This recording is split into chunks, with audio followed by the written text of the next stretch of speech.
Okay, we're going to describe the mystery of scriptural interpretation, the way we see this through a covenantal viewpoint. A modern-day Christian viewpoint is, in general, they see old as old, Old Testament, Old Covenant, not being valid anymore. They can use some of Paul's writings in the book of Hebrews to prove that. And new being new, and brand new. The Torah keeper, the Torah world, the Hebrew roots person, does just exactly the opposite. They take all of the first 5 books, which spans 2,500 years, Genesis, Exodus, Leviticus, Numbers, and Deuteronomy. Every single time the word law is mentioned in the Bible, from Genesis to Revelation, it means Torah. Except for Romans 7:23, because it says the law of sin, and that wouldn't make any sense, the Torah of sin. So we have to just change that or make that be instructions of sin. But that's all that the word Torah means, instructions or directions. But it has taken a life of itself because the acronym Torah, no different than saying Old Testament being the Old Testament, a collection of books, but you don't ever say Old Testament and think you're going to get any specificity. So the word Torah would mean, the first 5 books would mean all the laws, and everybody just does all the laws. We just described it in our last presentation. Accordingly, the word Tanakh is another acronym, which would mean Torah, first 5 books, plus the writings, and plus the prophets. And therefore, the Messiah came. He didn't come to do anything different, even though he did die, even though he was buried, even though he did raise from the dead, even though he did give us the Spirit, even though he did change the people, and many things changed, the priesthood and the tabernacle, and many things. But I don't see it that way because Torah means Torah and Tanakh means Tanakh. We just do all of Torah and Tanakh because that's what the Messiah did. He is the living law. He's the living Torah. Please read that closer. He's the living word. Word meaning debar, not living law or Torah meaning mitzvot, commandments or law, Torah. So the way we are seeing this, and we've spent many years digging it out, hopefully you would agree after the presentation, is this is absolutely an unfolding story. We have to read it that way. Number 1. Number 2, we identify 8 covenants. We're going to look at these a little bit closer in general, but we've labeled them 1 through 8. If you haven't seen our teachings before, please do.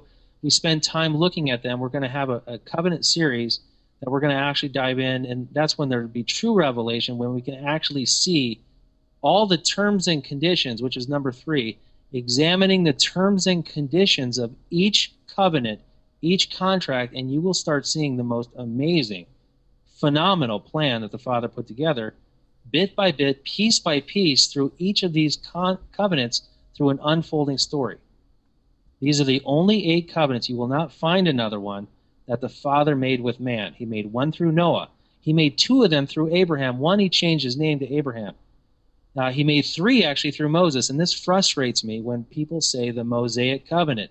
They are in gross error. I can't even stress that enough. Gross error, because Mosaic or Sinaitic covenant implies 1 covenant, and there were actually 3 covenants through Moses for specific reasons. Anybody that studied Hebrew long enough would know that Hebrew is all about function, and each one of these covenants plays a specific function to get the plan to himself, which is covenant number 8, the Messiah coming, dying, raising again, and raising from the dead, and allowing the privilege of us to walk with the creator of the universe and have his Spirit dwelling within you.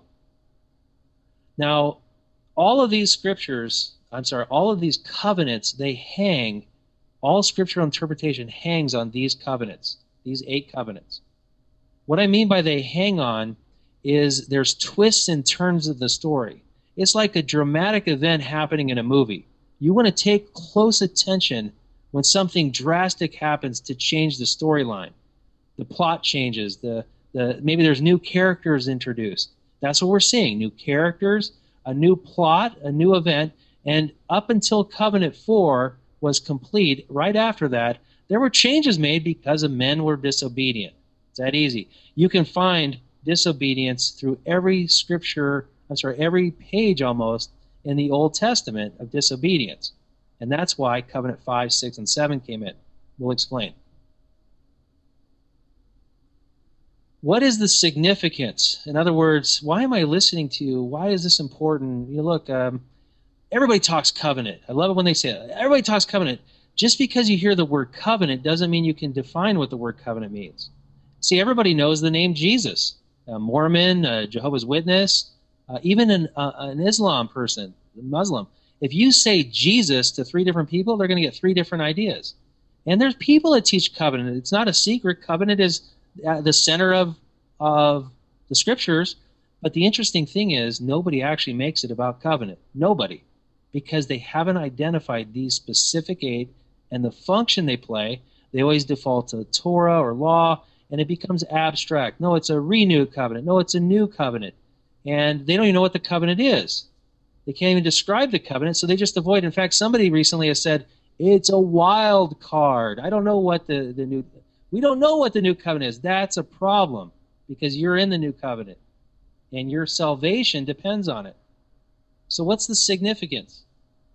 These covenants specifically were between the Father and mankind. Wouldn't that be important? And a covenant requires 2 parties. Brothers and sisters, you're in a covenant with your Creator. This is extremely important, and so was it through Noah, Abraham, Moses, and David. Of course, Adam in the beginning. It's the story of Scripture, which is relationship. That hopefully rings true to you, right? It's like, why do you want to have a friend over? Why do you want to get along with your wife? Just sleep on the couch. It's not a big deal. Who cares? Because it's your relationship suffers. You want to engage with somebody. You want to be a friend. You want unity, especially this. We know that we are positive. This is the message to unite the household of faith. We can get this out to people and reason with them. They're just not looking at Scripture the right way. Through relationship. You're in a relationship with the Creator of the universe, and He has bound Himself to His covenant. He's asking you to enter, and that's what covenant defines. Covenant defines your relationship. That's why this is so important.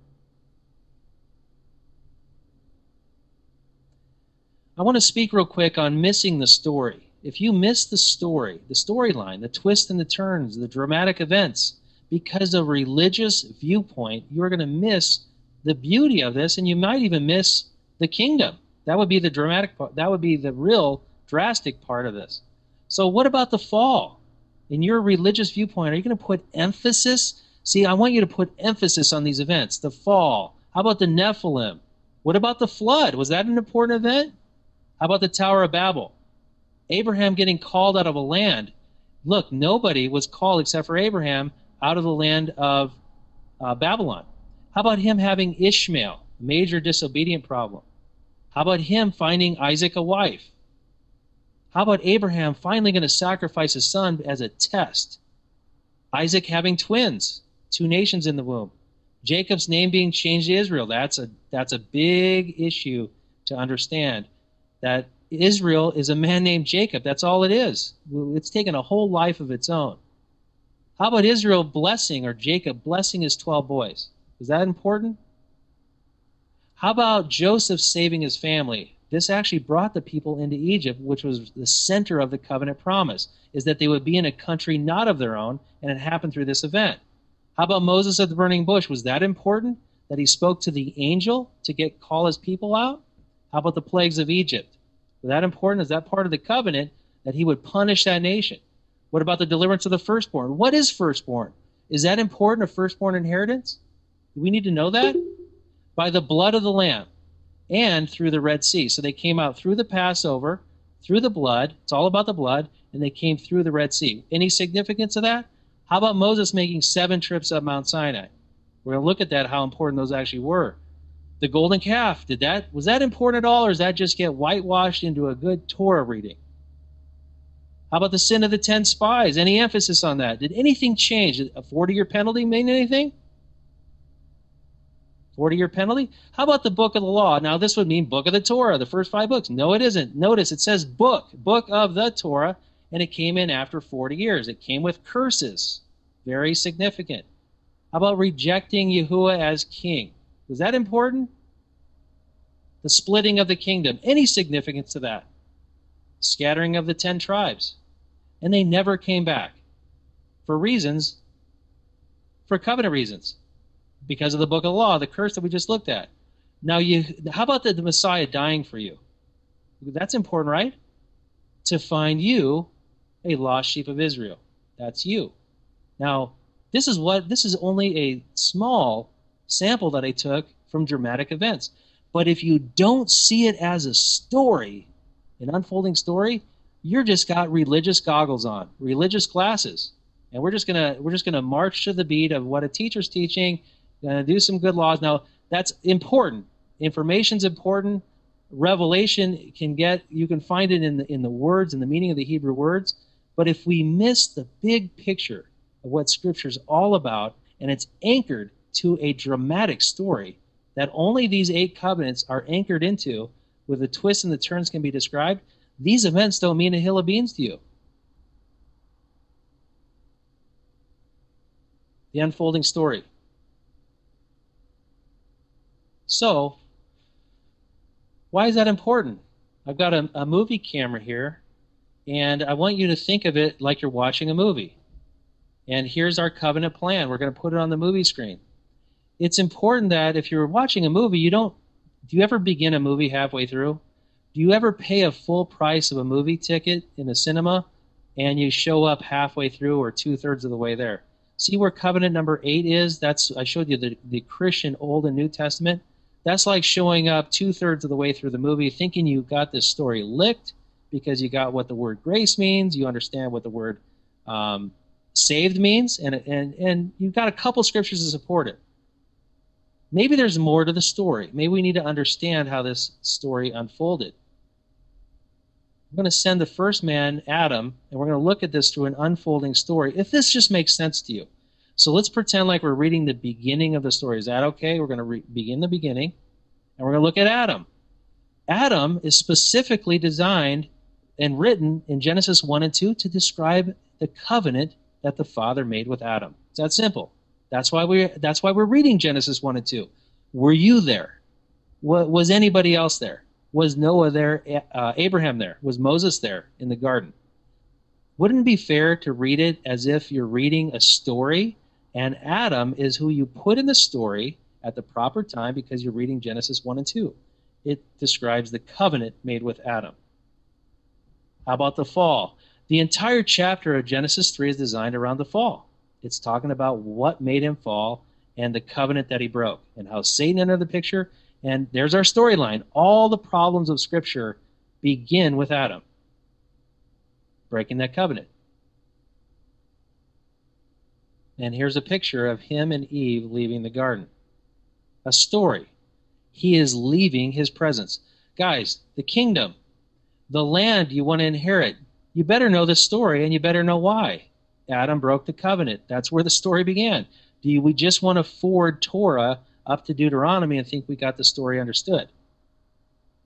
In our series, we've got a series on the New Covenant, an upcoming study. We're going to connect many, many dots. It'll be very clear to you of what the whole idea behind the wedding of the Lamb and his bride. In another part of that series is going to talk about the priesthood. We've designed to label it your inheritance. To understand what the concept of inheriting the kingdom, it has to be connected by these dots from Genesis all the way to Mount Sinai, and then understood what happened at Mount Sinai. So we're going to show you what it means to enter his presence. Make sense? The beginning of the story and the end of the story. We find the tree of life in the beginning. We find the tree of life in the end. We find the water of life in the beginning. We find the water of life in the end. We find his presence being the land in the beginning, and in the end, a new Jerusalem coming down out of heaven, adorned as a bride for the bridegroom. Leaving and entering the story plot. So let's look real quick. In the very beginning, Adam, in the fall, he broke the contract.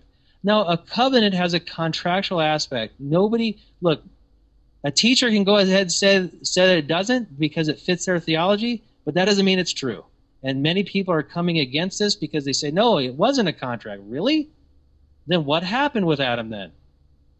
It was the worst event in history. If we can all agree, in all human history, this had to have been number one, because man left the Father's presence. So what was the penalty of this? Let's summarize this covenant real quick. The penalty. Number one, he was banished from the Father's land, where the tree of life is. Number two, Adam, or man, that's where the word man comes from, Adam, like the son of man, the son of Adam, he returns back to the dust. Number three, all Adam's descendants are in his image and likeness in the beginning, and they fall from his image and likeness. And Satan enters the picture. How about that? Satan is a major player in the story called the Scriptures. Makes sense? From the very beginning. He gains dominion over Adam. This would be a major plot to put on our timeline, correct? In the very beginning. He loses land. He loses his life. He dies because he broke his covenant. He loses his image and likeness, both. He loses dominion. There's our plot. The whole story is setting in motion. Okay? And in the very beginning was the tree of life. The very beginning. Imagine that. Okay? You got Adam and Eve in the beginning, in the story. This is in the beginning, and this would also be equivalent to the kingdom, where the concept inheriting the kingdom comes from. But they were divorced. This is a marriage. That's what covenant is all about, divorce. They were divorced because he broke his covenant. He left his presence. If you divorce your husband or wife, and they go away and they go get remarried, or they die, or whatever happens, and you don't reconcile, you're divorced. You're not going to move in together again. You're not going to see each other again. That's what the concept is here, a divorce. Adam and his bride were divorced from the Father's land. His land is equal to his presence where he's at.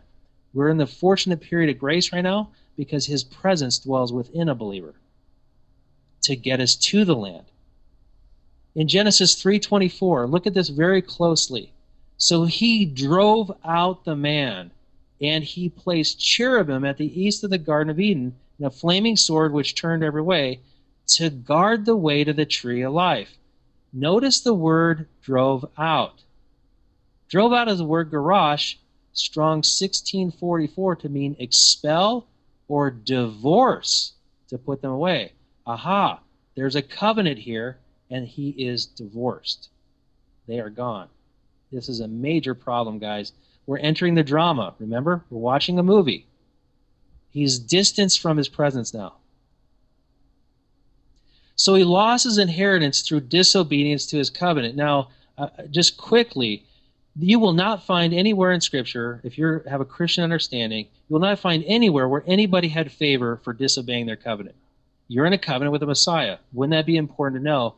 And wouldn't that be important to know what disobedience to that covenant means? Because how could Adam, in his glorified state, perfection, didn't even know evil, how could he leave his presence and the tree of life through disobedience? But somehow you're going to go back to where Adam once left through disobedience? Let's reason together, guys. This is all about covenant. It's all about obedience to covenant. So he was divorced. So how does man then receive the land back and enter back into his presence? It's a good question, right? We need to know that. How do you go back into his presence? It's a quick summary. He loses the land. He loses his life. Does that make sense of why people die? We die because Adam sinned. We all kind of know that, but to put yourself into the story, this is a major event. All people die because of what Adam did. Loses his image and likeness. That's why you're born again into his image. That's why you need the Son. That's why forget about Torah. You focus on the Son, and he'll empower you because his Spirit will be in you if you're born again. Loses the dominion. So the stage is set, and remember, Satan has authority over man from this event.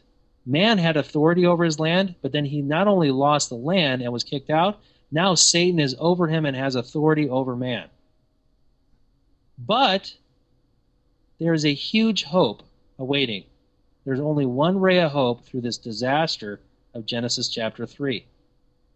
The seed. It's all about the seed. The seed of the woman will come at a given time and crush the head of the serpent. This promise is what all of Scripture is anchored to at this point in our story.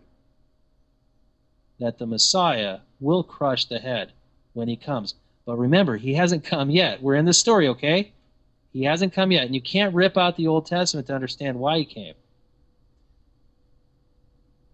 So we're back to our story and our timeline. We're back to our screen where Adam once left the garden. And now we're going to look at the time period between Adam and Noah. Wouldn't we expect the next verses to come? Which we do. Genesis 4 and 5. Moses is clearly just saying, look, here's the next events that happened. They're extremely important. You know, the seed was killed. Wouldn't that be important? We just learned that the seed was going to come. And that seed was Abel. And it was killed by Cain. You have more drama to the events, okay? Genesis 5 is the whole Melchizedek order. There's a Melchizedek foundation that needs to be laid down. Another subject. But now Noah enters the picture, okay? Would we expect now to pick up the story with Noah? And sure enough, we do. The next verses, Genesis 6 through 9, is the covenant that the Father entered through Noah. So important that he was going to save Noah through his obedience. He was going to completely wipe out mankind. He was grieved in his heart he even made man. There's some tremendous events going on here. Could you imagine? He was even sorry he made man. He found one man to enter covenant with. Did Noah, it's a joke actually, did Noah obey Torah? Does that make sense? Is this where Sabbath comes in, all the feast days? He's just doing Torah? Or did he build an ark? We read about that. We can actually put a foundation and stake in the ground. He built an ark. He put 2 by 2 unclean and 7 by 7 clean animals on there. He built it to certain dimensions, and he got in the ark at the right time to save him and his family. That's the drama. The covenant exactly shows us what's happening if we just stick to the storyline. So now we're going to look at to Abraham. We're at Noah's day to Abraham. The next verses, there we go. Genesis 10 and 11. Genesis 10, another genealogy, is showing the genealogy of Noah's sons, Ham, Shem, and Japheth. Genesis 11 continues the genealogy to carry it all the way to our next character that comes in, Abraham. Now we're at covenant 2. Although there's events that happened prior, extremely significant, and we're going to find those in Genesis 12 through 14. Abraham being called to a land. We don't know. The father's... Look, this is a drama. This is a story. The father is calling Abraham, but he doesn't force Abraham. That's part of the story. You can't say that this is all a done deal here because he called him. It's all contingent on obedience, just like Noah. Just like Adam disobeyed, now we're going to read our story and see if Abraham obeys. The plot thickens because now we got 3 chapters. He brings Lot out of disobedience. He brings his father out of disobedience. He still does go, though. He does go. He stumbles across. He goes to the land of the Negev. He builds a couple of altars that the father doesn't show up at. He actually ends up in Egypt. Why is he in Egypt? He's trying to get more possessions. He lies about his wife. There's a lot going on here, guys. This is a story. This is not man's theology. This is a living story with real human beings that really entered covenants that were tested, just like you and me. Make sense? Now here we go. Now we're at the covenant, covenant number 2. It's all about the land. Now, Abraham in our story, he just believed and he's counted righteous. In Genesis 15:6, he's counted righteous for just believing. That's it. Now he asks, look, how am I going to inherit the land? If you're saying, look, you're going to inherit the land, how will that be? Genesis 15:6 answered by Genesis 15:8 through 21, a blood covenant that Abraham splits the animals. Let's look at this covenant real quick. We have nowhere near the time to go through the entire plan. I'm just showing the elements of this covenant and why it's so significant. Covenant number 2. This is described as the Father's will. And here's what he says. Look, Abraham's descendants, your descendants, will be strangers in the land of Egypt that is not theirs and afflicted for 400 years. The nation Yahuwah will punish, and they will come out with great possessions. In the 4th generation they will return when the sin of the Amorites is complete. We got a timeline. Remember, this is a story. He's setting the parameters. If the Father's going to say it's going to happen, you think it's going to happen? You better bet it's going to happen, just like he said it was going to happen. Point number 4, Yahuwah gave the land. It's all about the land, this covenant. We have to be like a lawyer again, go into a lawyer's shoes, examine the terms and conditions, and don't vary by man's theology. Just look at the contract, and it will direct us the path of the story, just like a movie. So he's going to give the land to these 10 groups of people that he's going to give it to Abraham. This is called also and known very well as the same concept that in our modern day society of a last will and testament. It's the same concept. The definition of a last will and testament is a legal document that communicates a person's final wishes as pertaining to possessions and dependents. A will names also an executor to manage the estate. It's very interesting. In a will, it names an executor. Well, this will has an executor too, his son. When his son came, he got all judgment, all authority, because he was the executor of the will. Now, you might want to pay attention here. A legal document that communicates a person's final wish. Why was it his final wish?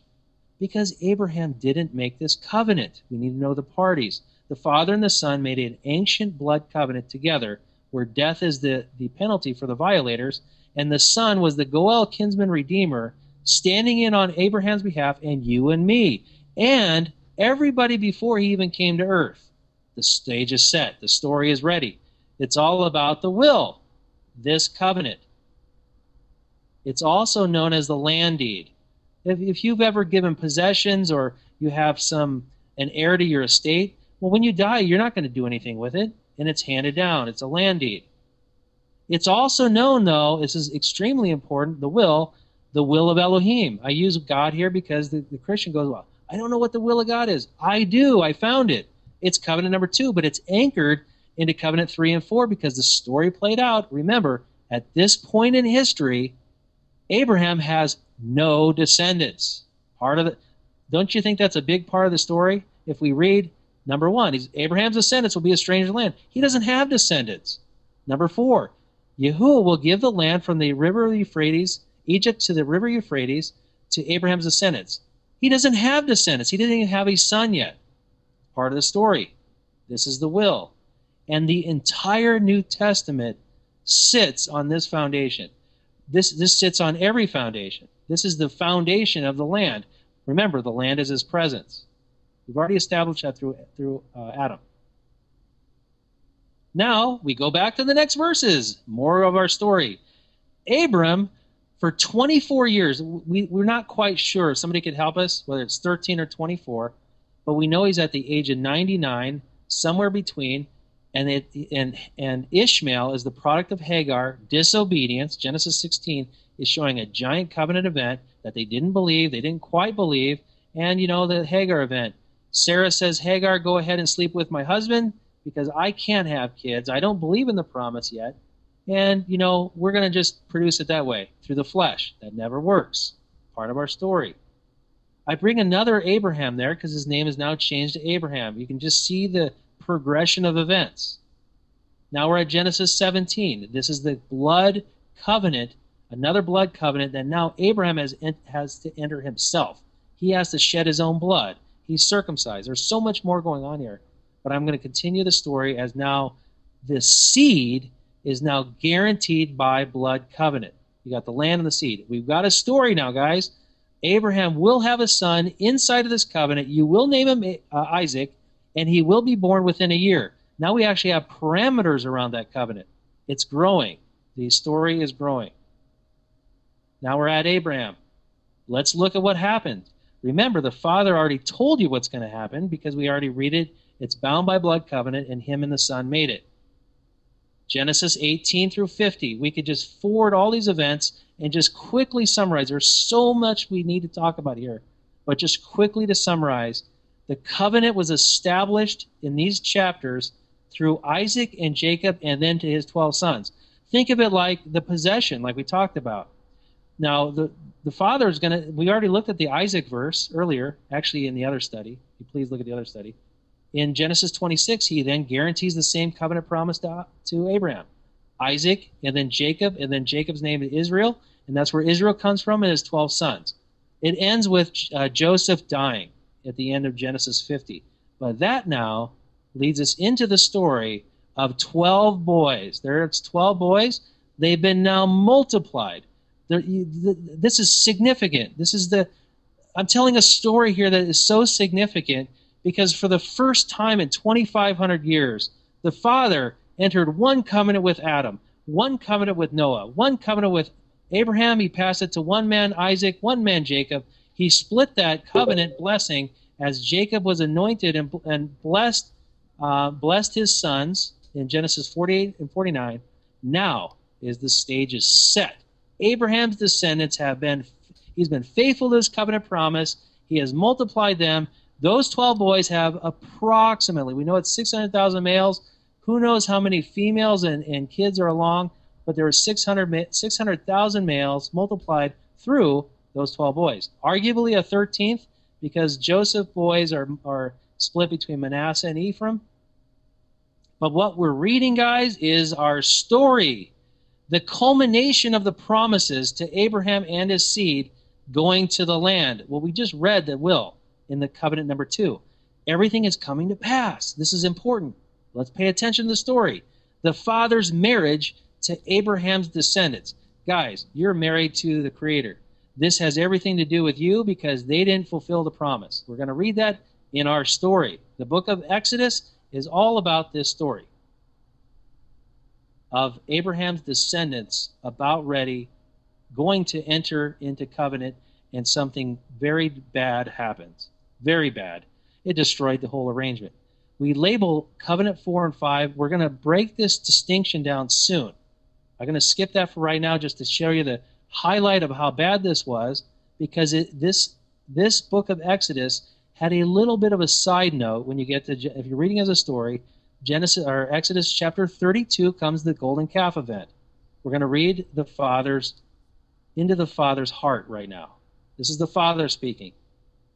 Exodus 32, 8 through 10. This is after him discovering what his people had been whoring the gods of Egypt out after he just did all the miracles. It's a story, right? A very important highlight here is what happened.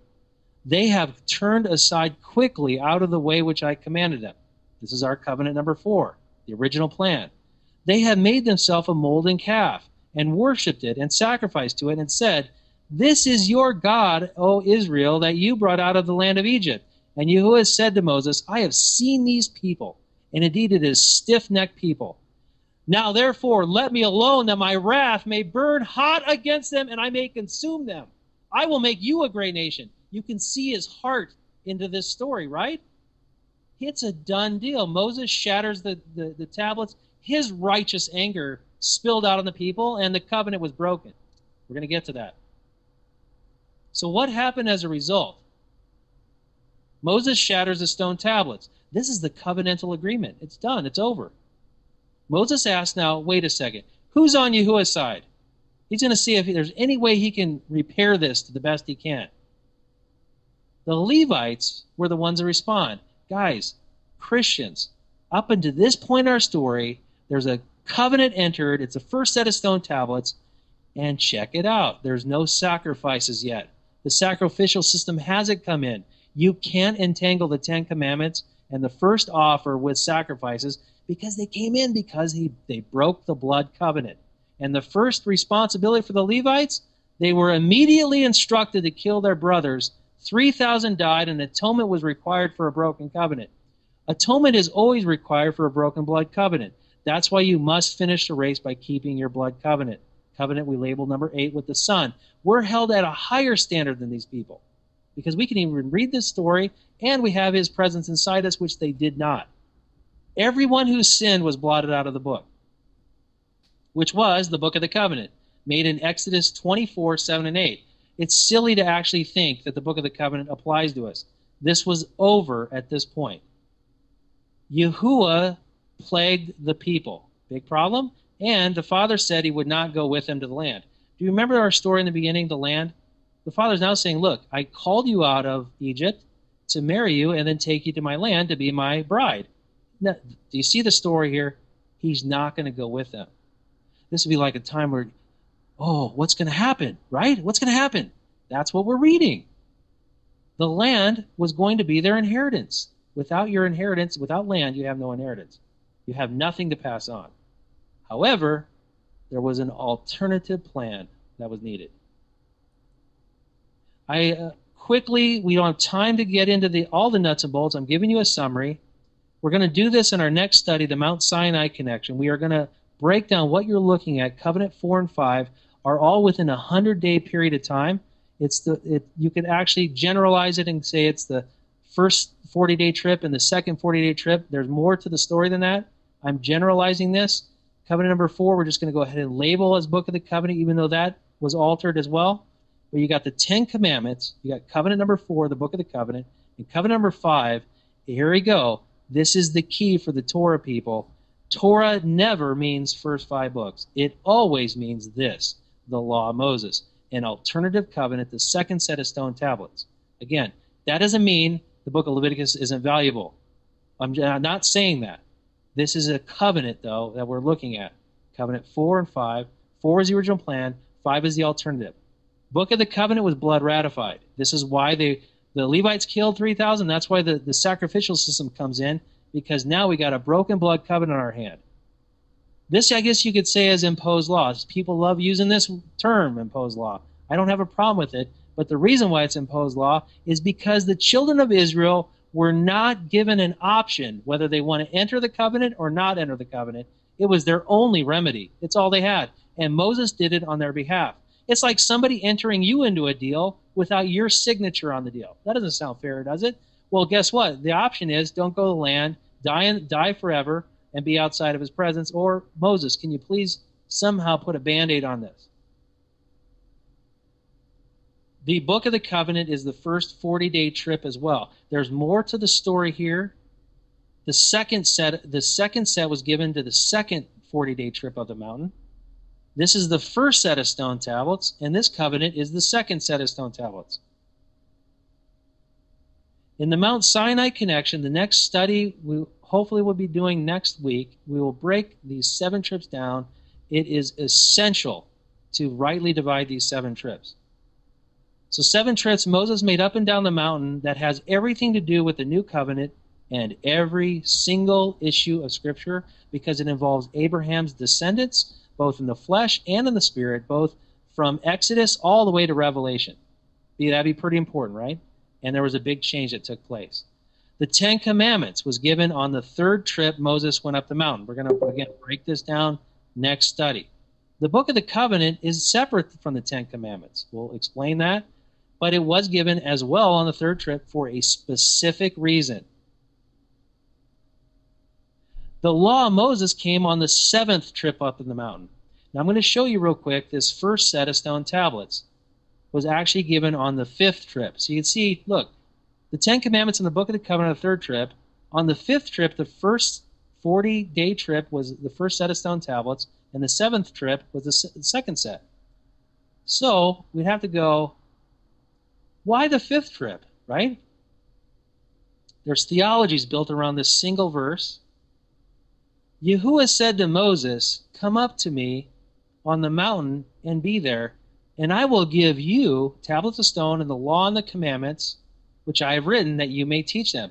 You got the word law there. The Torah person, there's the Torah. He's going to get the Torah. Or that's a dividing of the Torah because it's the 7th or 8th time you counted the word law. That is not what's going on here. This occurred 40 days before the golden calf. So why did Moses go up the 5th time? Why? Notice something.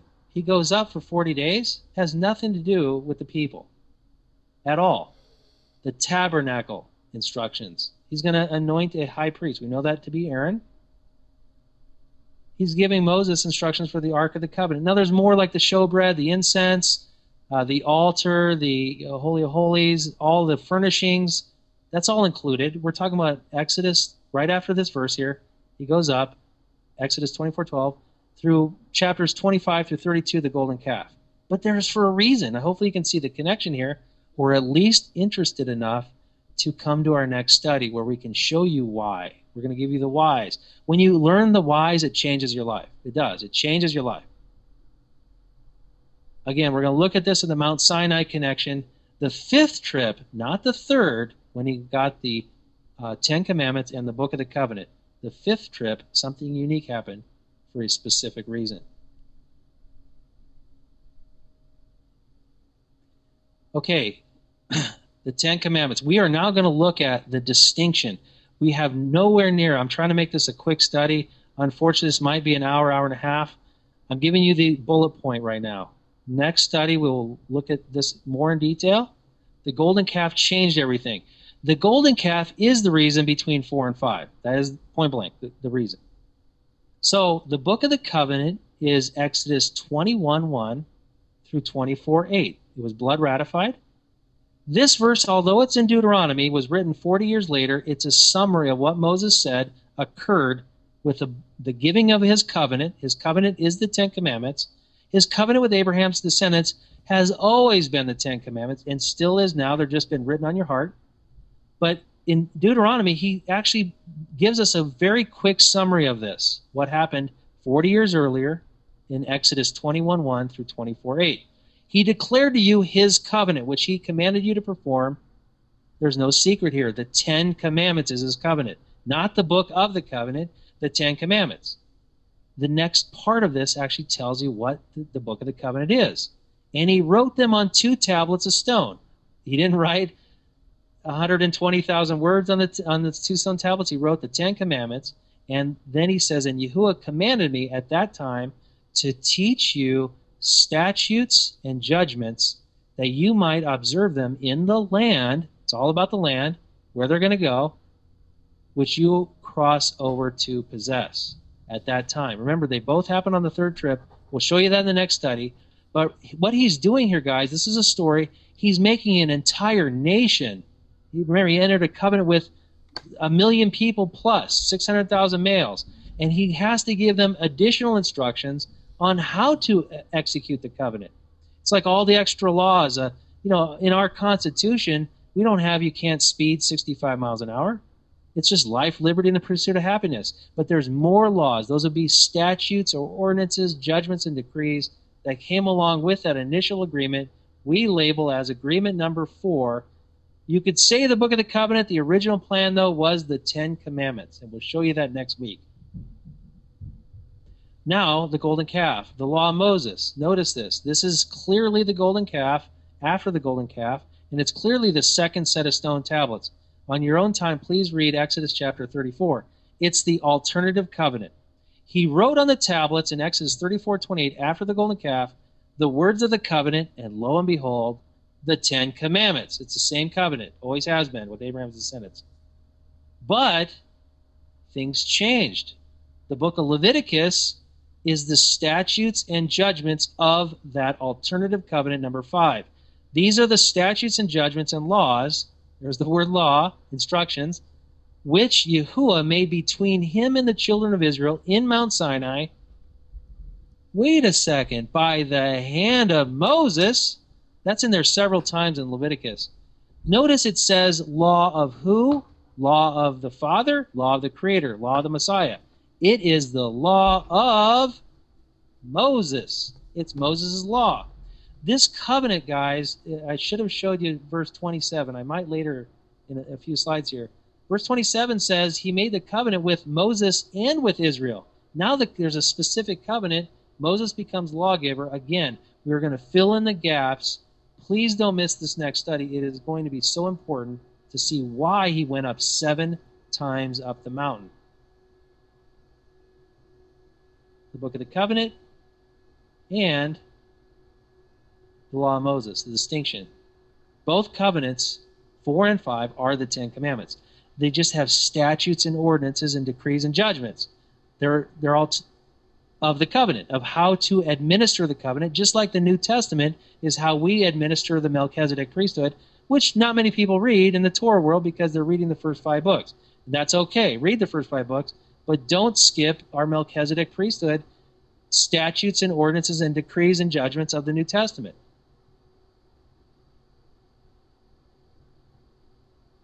Guys, I'm sorry here. I'm repeating this slide. but I had a summary in mind. That's why I have this together here. Here's the summary. The Book of the Covenant is covenant number 4. It was an offer. This is the same offer we have, to be a kingdom of priests in Exodus 19:4 and 5. It was the original plan, just like it was renewed now with the Messiah. The offer was renewed.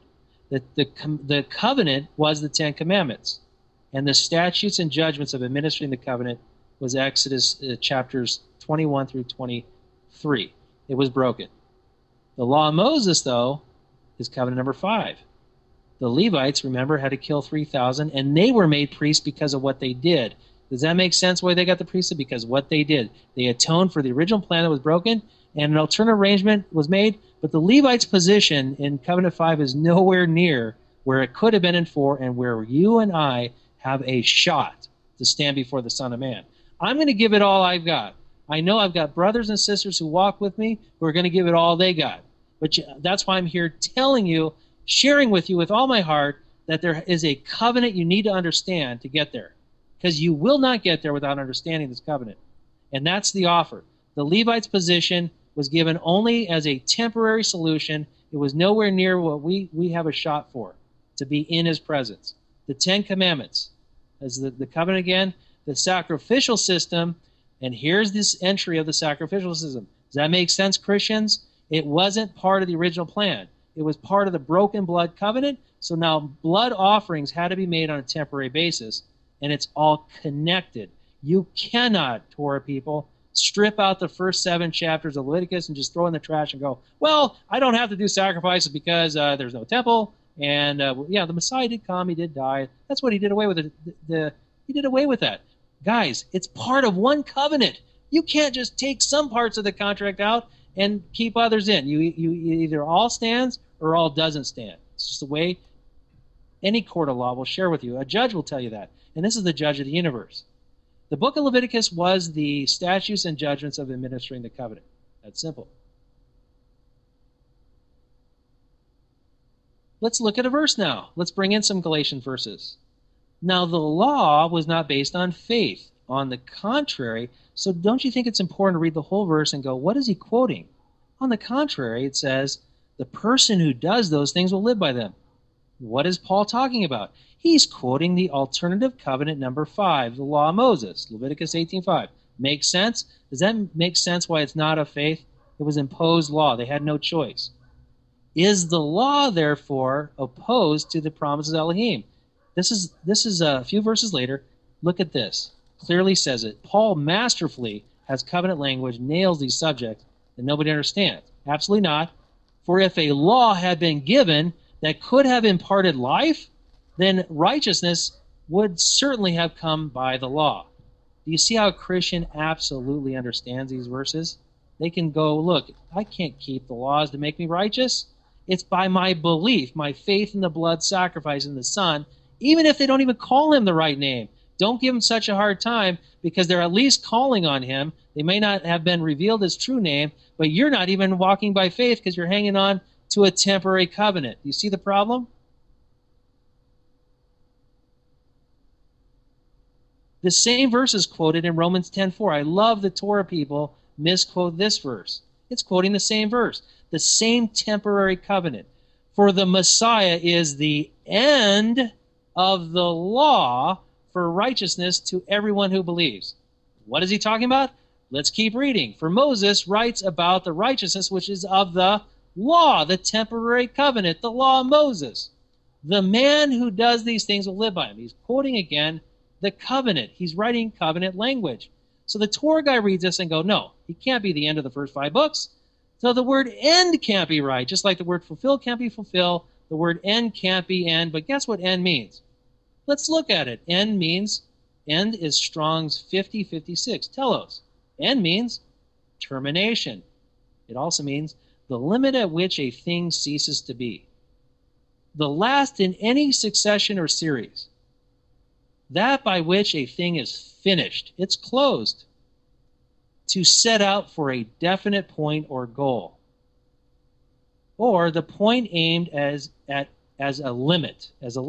Now the Torah people love those last 2 parts, and they go, look, You see, he's the goal. That's really what end means. No, he's the end. He's the termination. He's the limit that it no longer ceases to be. That's why he came, and you'll see that when you come back to our next study, the 7 trips, why the Messiah came. So why is the law not based on faith? Let's look at the actual New Covenant scriptures, fair enough? In Hebrews chapter 8, this is why. For if there had been nothing wrong with the first covenant, notice he says right now, his covenant wasn't at fault. No place would have been sought for another. So he did seek another solution. His seed had to come. Remember from the garden? The seed had to come, the Messiah, from the very beginning. Satan had authority over the people. No wonder why they couldn't keep the covenant. Satan had authority over them.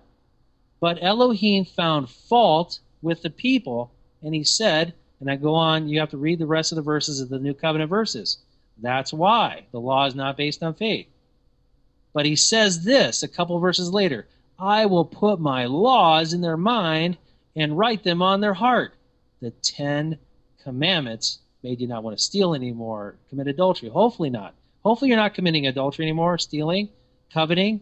Are you chasing other gods? Did you know Christmas and Easter is linked to having other gods and having other idols? Do your own research. There's plenty out there to look at.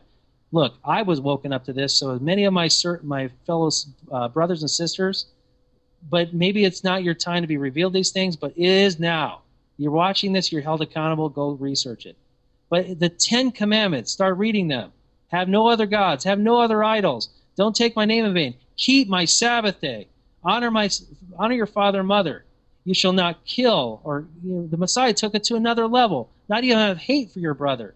You don't even lust after a woman. Look, we all struggle, but now you know you have to put some guidelines down. Your Christian, your pastors are lying to you. They just may not know it themselves. Grace doesn't allow you to keep sinning. Grace actually empowers you not to sin. And sin is the 10 commandments. So what happened here? He wrote them on your heart. You should fall in love with this contract because it is your relationship. That's what the whole point of story is all about, is covenant. You have the bridegroom here. I've already put him in advance on here, so you see the seed who's going to come. The story had to play out, though, up until covenant 8. And each covenant played a specific function in the role of this entire big picture plan. And the role with Noah was he started to begin a relationship with men again. That's why he destroyed the whole earth, is he didn't give a covenant that nobody could keep because there wasn't a covenant available. And he started a covenant relationship now with one man, Noah. The curse of the ground, by the way, I want to show you quickly. In Genesis 8:21, like we're reading this unfolding story with thousands of very important pieces. There's a giant piece in the Noah covenant. There's many pieces that are huge. But Genesis 8:21, read it yourself. The curse of the ground was lifted. And that gets us to the story of number 2. Because now Abraham is allowed to get a land that no longer is cursed. Makes sense? So from Adam to Noah, the ground was cursed. We read that in Adam's covenant. Now with Noah, the curse is lifted because he can't give a cursed land to Abraham. Makes sense? Now he's going to restore the land. That's the function. The promise by blood covenant that the Father and the Son made unconditionally, that's the oath as well, to Abram. So he also then entered blood covenant to promise a seed. In this covenant, Isaac is going to be born. Isaac, Jacob, the 12 boys, we see that all the way multiplied to Mount Sinai. The original plan, the first set of stone tablets. Abraham's descendants enter the picture. These are all blood covenants. Blood covenant has an extreme nature to it that's very important to understand. We have a blood covenant teaching.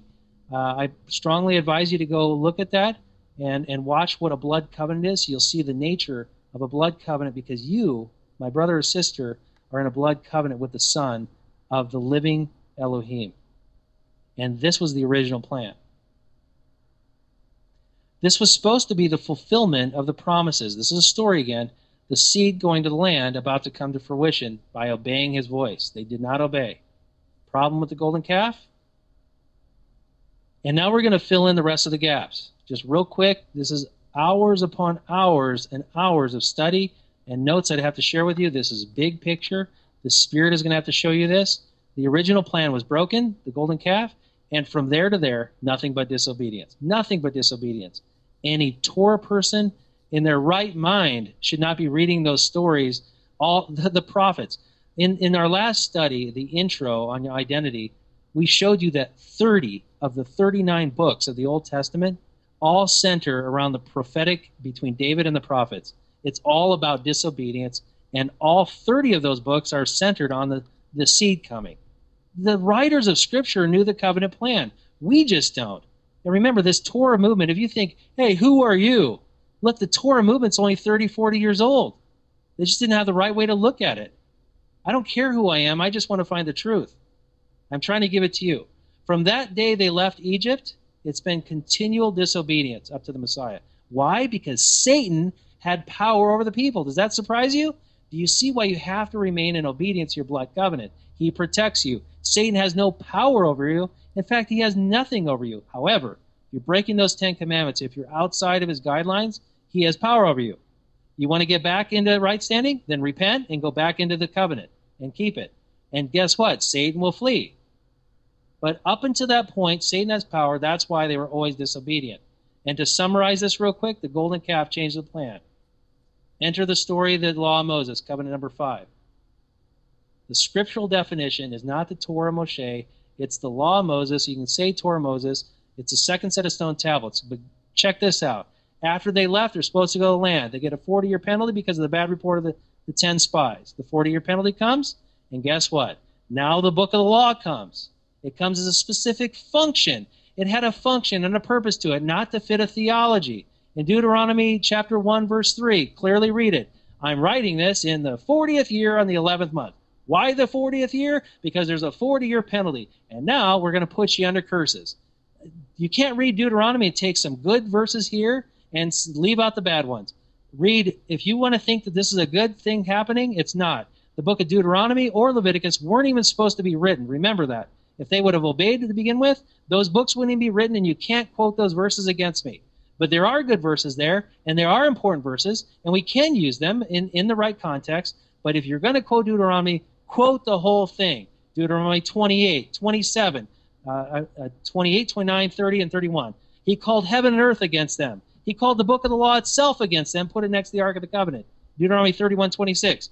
He actually called the Song of Moses that was written. It was a witness against them. They're singing a song as a witness against them. In Deuteronomy 31.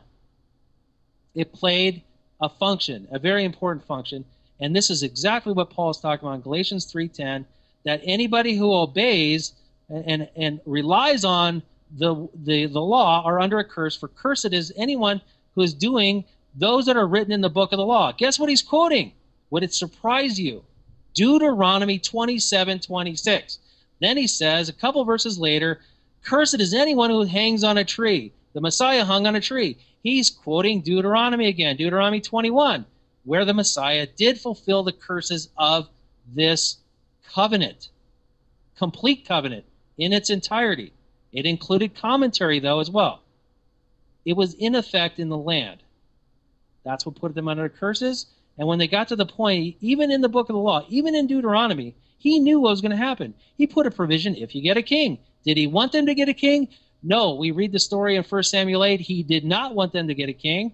They still decided to be like the other nations. They wanted a king for themselves. And guess what happened? The same covenant that Joshua was meditating on day and night went into the land, was in effect in the land, was even put into play in the land in Joshua chapter 8, quoting Deuteronomy chapter 27, put it in play.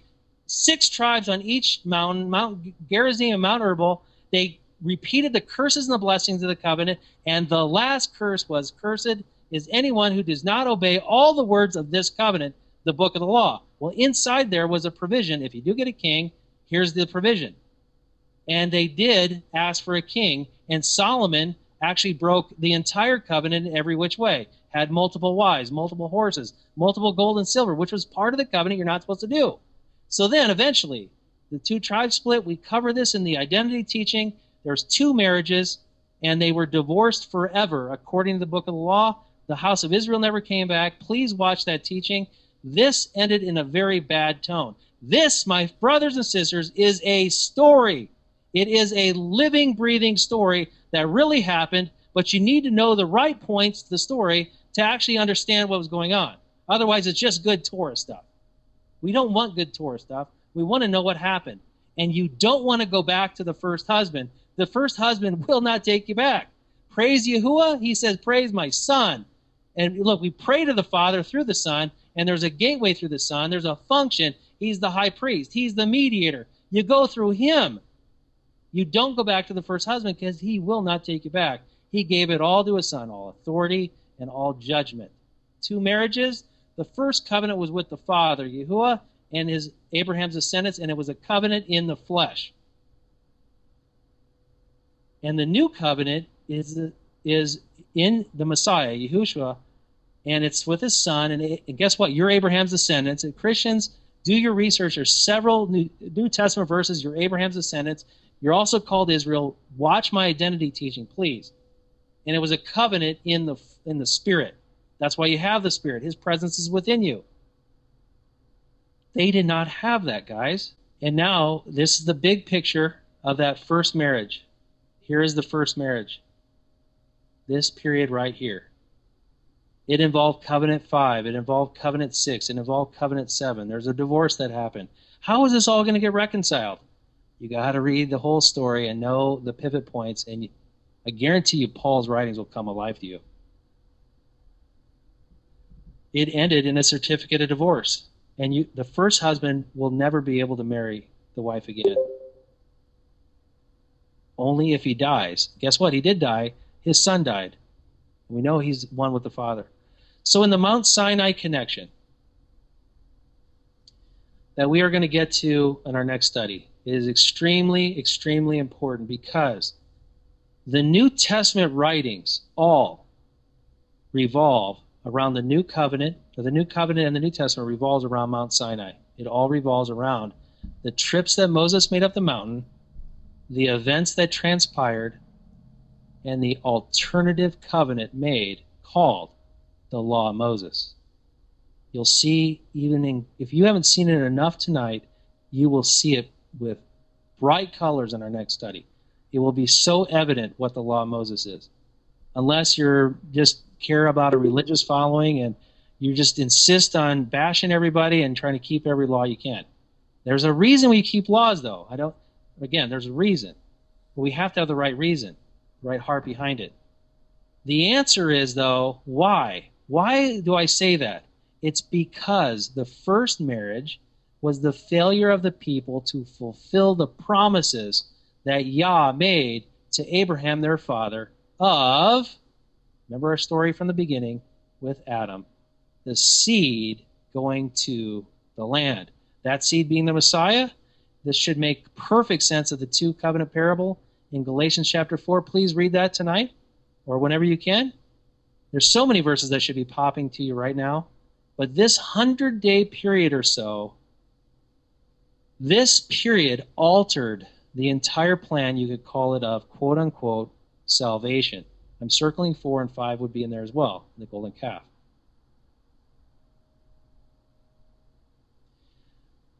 And the new covenant, this is a story. This is a true movie you have been watching with true players and a true plot. The plot is the seed. The Son of Man, Adam, taking his bride, those found keeping his covenant, is that you and me?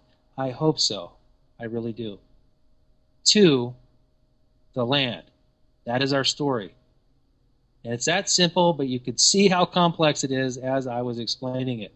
There is thousands of points I haven't even described yet, but they're all anchored on those 8 covenants you see. You will not find an issue that does not run a thread through those issues. Because I'm trying to share with you, it is so important. I pray that I've convinced you, you must view Scripture as a story. As the people of the story, Adam, as Noah, Abraham, Moses, David, and the Messiah, all were unique of all human beings ever to have entered covenant directly with the Messiah, well, the Father and the Son, the Creator. And Moses specifically had the role to actually become the lawgiver, covenant 5 through the end. Now, Abraham's descendants had a shot to enter that marriage, please return to our next study. We'll show you why they didn't even enter into his presence when the mountain was shaking, and what role that played in the whole story at Mount Sinai, which has everything to do with the New Covenant, New Testament, and every writing. And I'll end on this verse. Yahuwah confides in those who fear him. There is no fear in Christianity because it's just an abstract view of a New Testament only. The New Testament quotes the New Testament, quoting the New Testament. Because the law, I don't need to quote the Old Testament. And it's all about grace. He loves you even in your sinful behavior. There's a song by Casting Crowns called Jesus, Friend of Sinners. I trembled when I heard that song. He is not a friend of sinners. He's coming so you can be righteous. That's why you have his Spirit. You are trampling on his blood by sinning. He is not a friend of sinners. I understand the context of the song. I don't want to give him that hard a time because it's all that first threshold type of idea. Yes, he's a friend of those out of covenant. He has mercy and patience, just like you and I do. We intercede for people. We want them to come into covenant with the Son. But once you're in covenant with the Son, the plan is different. The story has changed. You have his Spirit. You have everything you need to make it. He's given you all of the Old Testament writings, all this covenantal issues. The law of Moses, we're warned over and over again. In our future studies, we're going to show you all the warnings that they were written because of us, that we might follow why they disobeyed, and we can say, gee, that's not a good idea. If Christmas and Easter is linked to the golden calf, I better not touch it with a 1,000,000-foot pole. That type of idea. Because he's warned us. We know the covenant. We're without excuse, and his Spirit is within you. This is the kingdom coming. This is where I want to be. Do you want to be there with me? We are going to have a 2 covenant series teaching that will have many, many, many teachings.